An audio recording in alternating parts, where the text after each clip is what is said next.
Alors, Promo Plastique est une coopérative de travailleurs. Qu'est-ce qu'on fait dans la vie? Nous, on a des articles promotionnels qui sont vendus à travers le Canada et les États-Unis par l'utilisation d'un catalogue qui est remis à des distributeurs d'articles promotionnels. Et ce qu'on fait aussi, c'est de la sous-traitance d'impression pour des clients dans le domaine industriel. Entre autres, on fait des protège-cartes pour les cartes de guichet, les cartes de crédit. On fait des cartes de licence, on fait des porte-clés. On a des clients dans le domaine, exemple, le Festival d'été de Québec avec le macaron lumineux, le Carnaval de Québec avec l'effigie qu'on fait depuis le début de notre existence en 92. Mon nom est Serge Kiroy, je suis le directeur général de Promo Plastique Coopérative de travailleurs de Saint-Jean-Port-Joli. Mon nom est Linda Dunbury. Mon emploi de tous les jours, c'est directrice vente et marketing. Puis je suis présidente du CA depuis 18 ans.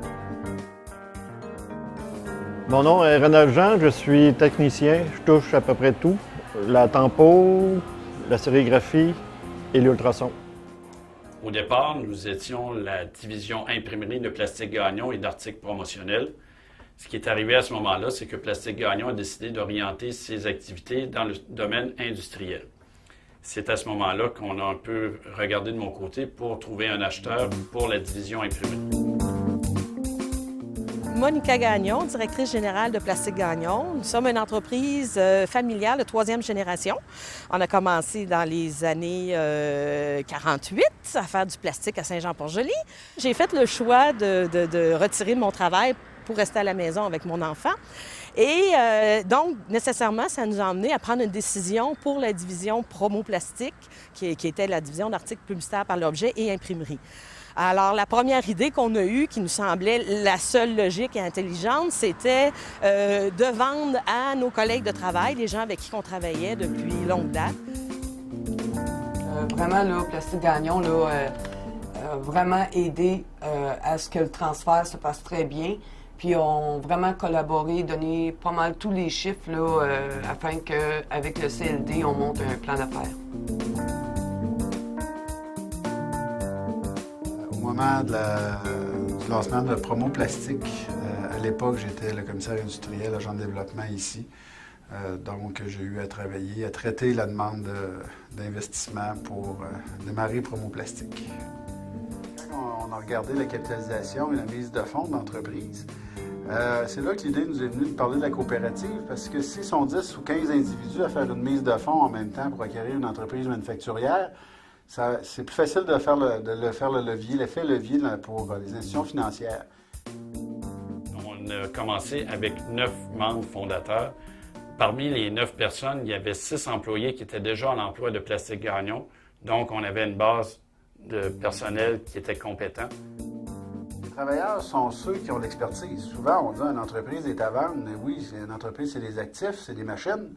Mais le savoir, les connaissances, le procédé de production, ce sont les travailleurs qui l'ont. C'est eux qui ont l'expertise.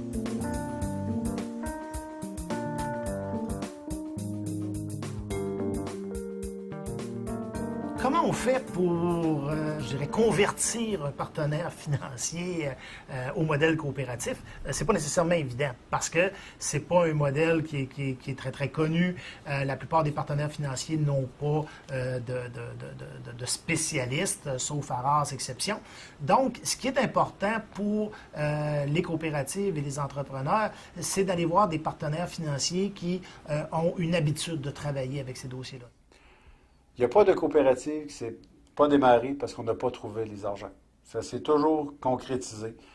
Ça n'a pas toujours été facile, mais on réussit. Ce qui nous a aidé, c'est que Plastique Gagnon nous a donné une prime de départ. Et moi, dans mon cas, ma prime de départ, je l'ai mis dans la coopérative.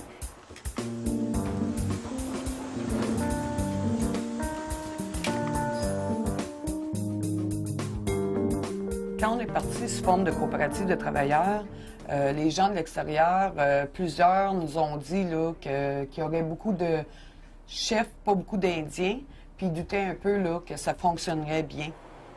Plusieurs personnes voulaient mener ça à leur manière, puis c'est comme une compagnie normale, là, une compagnie avec un patron. Là.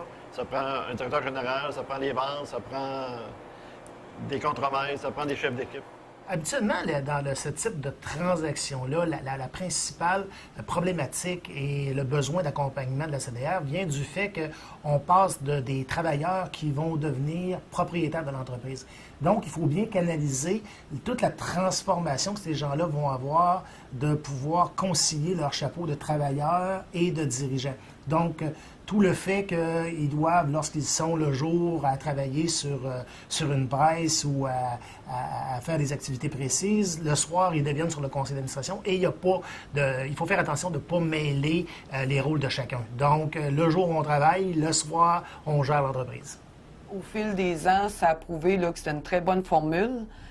Il y a eu une meilleure productivité, puis aussi là, moins d'absentéisme et des choses comme ça. Là, on a vu là, des différences notables. Les gens étaient vraiment fiers de travailler pour eux-mêmes. Quand il y a une décision vraiment importante qui touche la coopérative, on demande l'avis de tous les membres. Par exemple, lorsqu'on arrive pour faire un achat, j'ai des limites qui me sont permises peut-être de 5 000 $ pour des achats que je peux faire sans avoir à demander la permission aux autres. Si on arrive au niveau du conseil d'administration, c'est 20 000 $.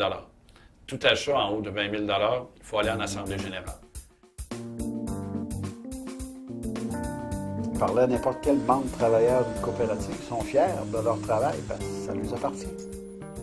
Pour moi, une coopérative, là, regarde, c'est toutes nous autres. C'est un groupe de personnes. On est tous là pour s'aider, s'entraider. Ça donne du travail. Là. On est pas mal plus sûr de travailler parce qu'on fait partie de la coop. Ouais, c'est parce qu'on travaille pour... on est tous ensemble, on travaille pour nous autres. À la fin de l'année, on se trouve à partager les profits. Aussi, on a des avantages. Certains cadeaux, des bonnets, des choses comme ça aussi. Le salaire aussi qui est intéressant. Si ça serait à commencer demain matin, c'est tout de suite. C'est sûr que je rembarque, puis il n'y a pas de problème avec ça. Parce que j'aime ce que je fais. Et l'ambiance de travail, c'est pas comparé avec ailleurs.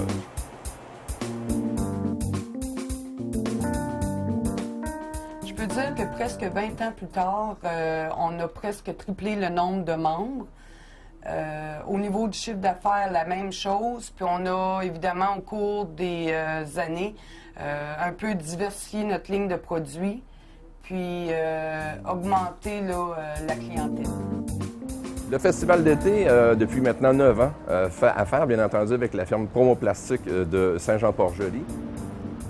Le laissez-passer qui clignote donne une saveur artistique. Les artistes nous en parlent lorsqu'ils sont de passage à Québec, de voir devant eux un 50, 60, 60, 80 000 personnes porter à la boutonnière ce petit élément lumineux-là.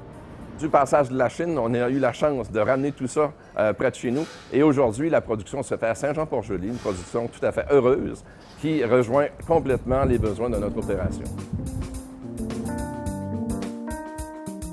Alors, si j'avais à convaincre un propriétaire d'entreprise qu'il peut être pertinent pour lui de vendre son entreprise à ses employés, je l'aborderais sur le sens de la pérennité.